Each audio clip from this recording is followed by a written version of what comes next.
Bismillahirrahmanirrahim. Assalamualaikum warahmatullahi ta'ala barakatuh. Alhamdulillah. Alhamdulillahi rabbil alamin. Wassalatu wassalamu ala asyrafil anbiya wal mursalin wa ala alihi wa sahbihi ajma'in. Alhamdulillah, we are still working with this our Pak Man, who is in severe depression, 68 years old, and you know the background. He has two daughters who are staying in our station, and one son have already migrated overseas. And we have discussed about his activity scheduling in the day, and every week as we meet, we have his new range of activity scheduling, and we see his progress in terms of what he is doing and how he's doing. So what's important is that we want to we elicit from the aspect of his physical or biological aspect first, in terms of his need for exercise, in terms of need for sleep, diet, all right? And then we look at how we can reduce his depression by giving some mental activities. And then we develop his social network. There's in P, M, E, and an S. At the highest level is spiritual.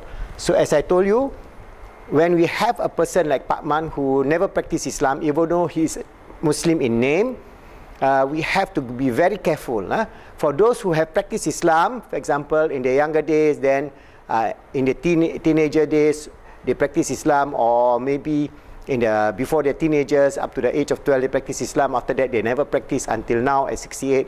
It is much easier because they have reminiscent of their practice of Islam. Especially so if they have practiced Islam until they are working, and then because of the work pressure, they gave up. First, they gave up not praying, and in the end, they're not praying at all until 68 years old. It's much easier. There is reminiscence of their activity as a Muslim in terms of prayer, in terms of Friday Jum'ah, in terms of fasting, and so on. But I'm taking an extreme case of Pak Man, who is a nominal Muslim, most probably agnostic, because he was never brought up as a Muslim in his way of life. That means his parents also were agnostic.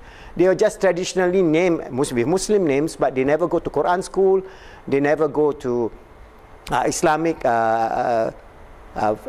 training and so on, not to ustads and so on, but maybe they have some idea of, for example, the Shahada, maybe some idea of the Fatiha, and nothing more than that. All right? And maybe some of them may fast 1 or 2 days in the month of Ramadan. Some of them don't, and only they pray during the P.3 or Adha, just following the motion. So they are.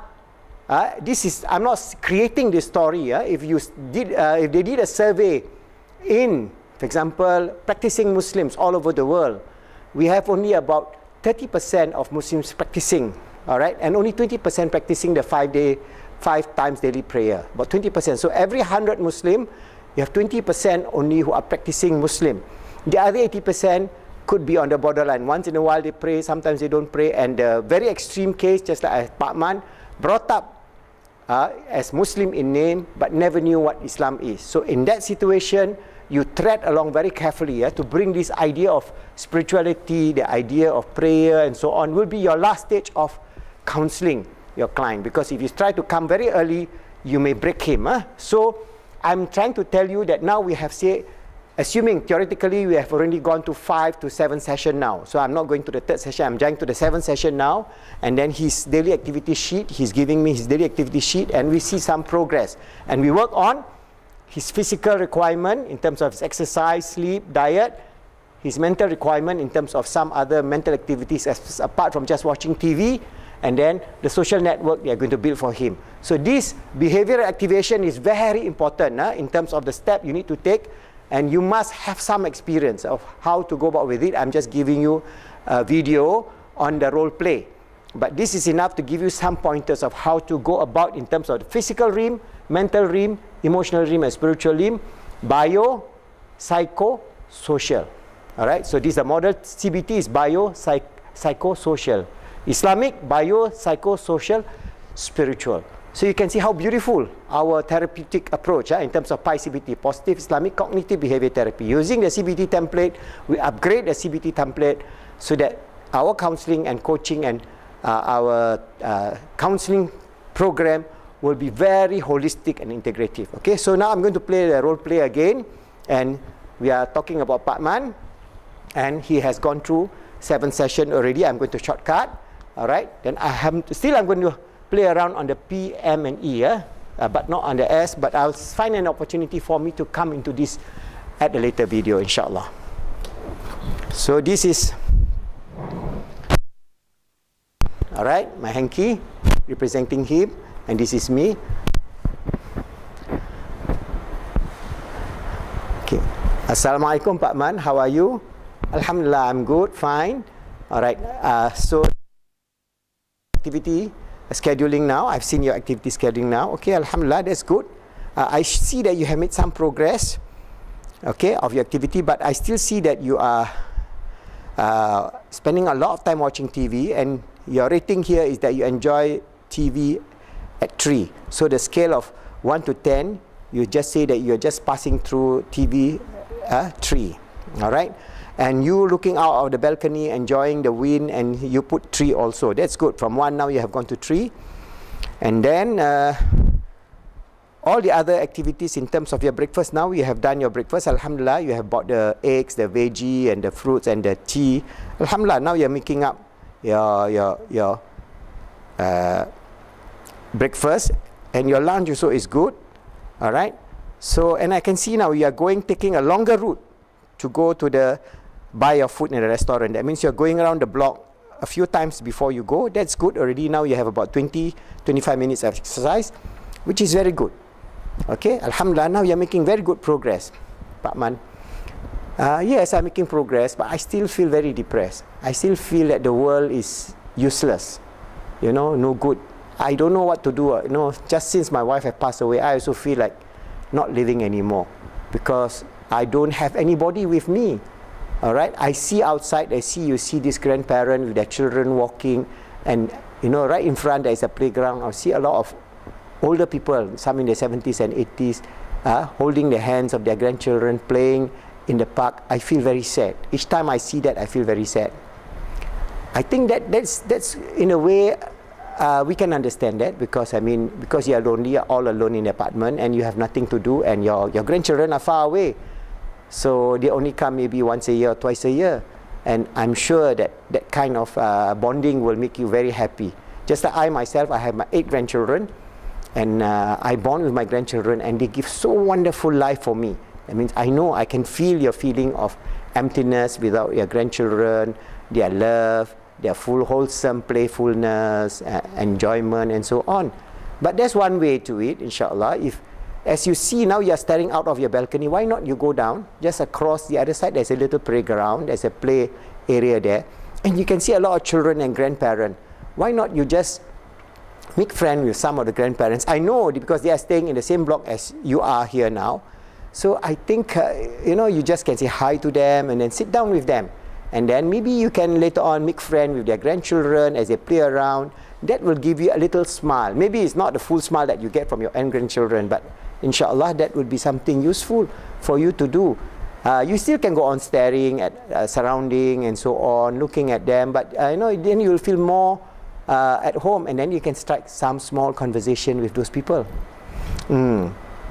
That seems to be a reasonable idea, but I feel very bad, because now when I look so sorry in my state, people may not want to talk to me because they think I'm mad or what. But man, I think you are normal. All of us go through depression. I myself will go through depression certain times in our life, but not for long. So inshallah, if you are consistent, now you're having breakfast, now you're going biking for a longer period, inshallah, I think over time, slow and steadily, by taking these little activities of your own, taking care of your nutrition, and I can see now you sleep well, because now you're waking up at 9 o'clock instead of 10 o'clock. So that is good already. You are showing very good progress. And inshallah, over time, you would then be able to overcome your problem. So I think, inshallah, I can do that. I can go and meet some of the old people there. I know Pa Ali and Johnny, who's there with their grandchildren. I always see them up from my balcony, but I don't you know, I envy them. So why not? Instead of you just staring out the balcony, have some fresh air. Go down to the play area, which is just only about 50 meters away from your place. Sit down with them in the evening at 6 o'clock. All right, you can adjust your dinner. That means if you want to have a late dinner or an early dinner. If you want to have a late dinner, you go down, sit down with them for half an hour at the park, All right, chit-chat with them, and then make friends with their grandchildren. All right, some of them are quite naughty, so they can start playing with you, you know, and so on. Just like my grandchildren would like to play catching with me, so I play catching with them, you know, and I feel so happy. After 5 minutes, I'm lost. I'm really tired, but no, you can do that, you know. That sounds quite okay juga. So what you do, you arrange your dinner. You have your dinner, say at 7 o'clock. At 6 o'clock, you go down, and then at 6:30, you take your bicycle and drive around the neighborhood. You go around, you ride your bicycle around the neighborhood, exercise for 20-30 minutes, go to the restaurant, come back, have a shower, and have your dinner. So in that way, you will have a good sweat out and a good feelings, because the best way of overcoming feeling of sadness and depression is by exercise. Because when you exercise, you have this neurotransmitter, serotonin, that is in your brain. That this serotonin is so good. Allah has given this serotonin for us, so that when we have more serotonin after an exercise, we feel less depressed, inshallah. Oh, is that so? I didn't know. Yeah. If you want to know, then I can give you some idea of how this is going to be done. You know, how the serotonin function and so on. I will do it after this counseling session. I give you the flow of how, if you eat well, if you sleep well, if you have nutritious food, and if you exercise by riding bicycle for half an hour a day, you will get out of depression without any medication. Because if you regress into a very severe depression, then we have to give you medication. And I understand you have already said you don't want any medication. So we are respecting your will. We are not giving you any medication. We are just using our positive Islamic cognitive behavior therapy approach. That sounds okay to me. All right. So, and I also see that you have made a call to Pak Amir. All right. The last session I told you that maybe you can go out with him. Maybe if he likes bicycling, you can cycle with him. Or you can, I see also, Mr. Johnny also cycles in the morning. Maybe you can get to know Mr. Johnny and have a half an hour cycle in the evening, which he may be willing to oblige with you. All right. And you have called Pak Amir, and what does he say? Well, he says now he is also interested in religion. He was like me. He never practiced Islam. But now, because he is already 70, so he feels that, you know, he's already getting old. He feels that he wants to know about the religion of Islam. And he is practicing some of this, and he has a coach to coach him. Alhamdulillah, that's good. Why not? Inshallah, in the future, if you are ready. Now, I'm not forcing you, but if you are ready to talk something about in terms of life, in terms of why we are on this earth, the meaning of this, our existence on this earth, why you must have some sort of thing for you to understand a little bit of Islam, I'm ever willing to coach you. So that will be separate from this counseling session. I give you some brochure, some pamphlet, and then we can discuss. And inshallah, from then on, you will be able to see the full spectrum of a good life on this earth. Because Allah wants you to have a good life. Allah doesn't want you to be depressed. Allah wants to give you happiness. And the way towards happiness is for us to acknowledge Him. So at the start, maybe, inshallah, I'll show you how to go about with it. With simple understanding of reflection, tafakkur, contemplation. Because as you look out of the window, staring out to the children, you're actually contemplating, you're actually meditating, but you don't realize. And that, alhamdulillah, has set you thinking. Yeah, I think so, but I'm not ready for it. So you don't push this idea to me, because I don't think so. I want to be involved like Pak Amir. Maybe he has a different view, but I'm always a happy-go-lucky fella. So, but now I'm not happy, but I think I can be happy-go-lucky without having this additional idea of the burden of, you know. So I think the spiritual thing, you don't talk to me lah. Yes, Pak Man, I think we would avoid that, inshallah. And no problem. But I can see that you're already, why not you contact Pak Amir and then try to have your trip for fishing. And then I have contacted your children. They say they want to contact you, but you don't want to speak to them. Very difficult to say lah. Because now I know I need to talk to them. They also have tried many times, but I don't want to pick up their phone. So they feel very sad. But I want to teach them a lesson. Don't think that I'm just your father that you just can just don't care about. Well, I think they care about you. Only thing, maybe you feel depressed and you have this situation. They want to contact you. I've spoken to them. They say anytime when you are ready, they are willing to contact you. And maybe you set a time. And they're also willing to Skype with you, with their grandchildren. So because you miss your grandchildren, so their grandchildren also willing to talk to their Tok Pa, their grandfather. I think so. I will think about it, but maybe not now. Maybe next week or what, you can bring up this subject again.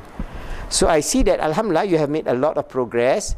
Why not in the next session, as we go along with this, you tell me what you want, and inshallah, I will give you some more ideas of how you can be happy and lead a decent, happy retirement, and inshallah, you will have all the blessings, the goodness, the happiness, the peace that every one of us require. I require peace and happiness. You also require peace and happiness.